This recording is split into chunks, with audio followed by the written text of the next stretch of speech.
Durante más de 20 años, Ramsés III de Egipto había estado haciendo todo lo que podía por su pueblo, y cuando se acercaba su 30º año de reinado, empezaron los preparativos para un gran jubileo en su honor, un gran festival. Los problemas empezaron en el año 1159 a.C., 3 años antes de dicho festival, cuando los salarios mensuales de los constructores de tumba y de los artesanos del lugar de la verdad, más conocido como Deir el-Medina, llegaron con casi un mes de retraso. El escriba Amenac, que parece que también servía como una clase de tendero, negoció con los funcionarios locales la distribución de grano para los trabajadores, pero esto no era más que una solución temporal para el problema inmediato. Nadie abordó la causa fundamental de la falta de pagos.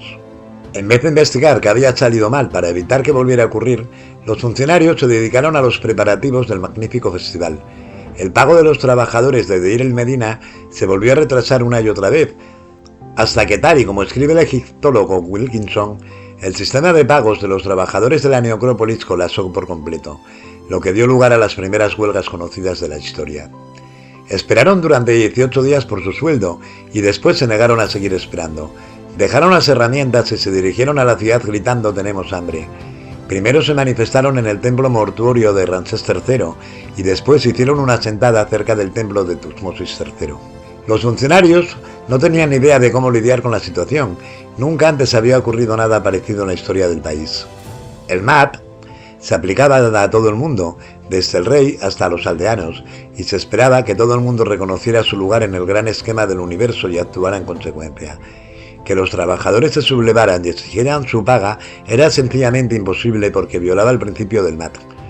Los funcionarios, que no entendían cómo solucionar el problema, encargaron de que se les diera pastelillos a los trabajadores en huelga, con la esperanza de que se quedaran contentos y se fueran a casa. Sin embargo, los pastelillos no fueron suficientes, y al día siguiente los hombres tomaron la puerta sur del Ramesseum, el almacén central del grano de Tebas. Algunos se colaron en los habitáculos interiores y exigieron su paga, y los funcionarios del templo llamaron al jefe de la policía, un hombre llamado Montumés. Montumés les dijo a los huelguistas que se marcharan del templo y volvieran a trabajar, pero se negaron. Montumés, incapaz de hacer nada, se marchó y les dejó el problema a los funcionarios del templo. Al final los trabajadores recibieron los pagos retrasados tras varias negociaciones entre los huelguistas y los funcionarios, pero en cuanto regresaron al poblado descubrieron que el próximo pago tampoco llegaría. Los trabajadores convocaron otra huelga, esta vez tomando el Valle de los Reyes y bloqueando los accesos. Esta acción supuso que ningún sacerdote ni familiar pudiera entrar con las ofrendas de comida y bebida para los muertos, algo que se consideraba como una ofensa grave al recuerdo de los difuntos en la otra vida. Cuando los funcionarios aparecieron con guardias armados y amenazaron con llevarse a los trabajadores por la fuerza, uno de los huelguistas respondió diciendo que dañaría las tumbas reales antes de que pudieran llevárselo, por lo que los guardias se quedaron en punto muerto. Para entonces los hombres ya no se estaban manifestando por unos simples pagos atrasados, sino por lo que consideraban como una infracción grave del MAT. Se suponía que el rey tenía que cuidar de su pueblo, y eso significaba garantizar que los funcionarios encargados de los pagos los realizaran de manera adecuada y a tiempo. Habían pasado 3 años desde que empezaran las huelgas, y la situación había cambiado. Los trabajadores no recibían los pagos, declaraban la huelga, los funcionarios encontraban la manera de pagarles y al mes siguiente se volvía a repetir la misma situación. Los constructores de tumba y los artesanos dijeron que era la peor de las injusticias y querían que se solucionara la situación. Sin embargo, el gobierno seguía sin saber cómo enfrentarse al problema. Era su responsabilidad mantener el orden y especialmente ahora que se acercaba el jubileo. No podían mandar noticias oficiales a la capital sobre la negativa de los obreros de Tebas a hacer su trabajo, porque cabía la posibilidad de enfrentarse a la ejecución por no llevar a cabo sus responsabilidades. Así que no hicieron nada. Según las tradiciones de la cultura, lo que tenían que haber hecho era informar al visir, que investigaría y solucionaría el problema. De hecho, el visir acudió a Tebas en torno a aquella época para recoger las estatuas para el jubileo, pero no hay ninguna indicación de que nadie le contara lo que estaba pasando. El jubileo fue un gran éxito, y al igual que los demás festivales, los participantes se olvidaron de sus problemas cotidianos, mientras bailaban y bebían. No obstante, el problema no desapareció, y los trabajadores siguieron manifestándose y luchando por conseguir su justa paga durante los siguientes meses.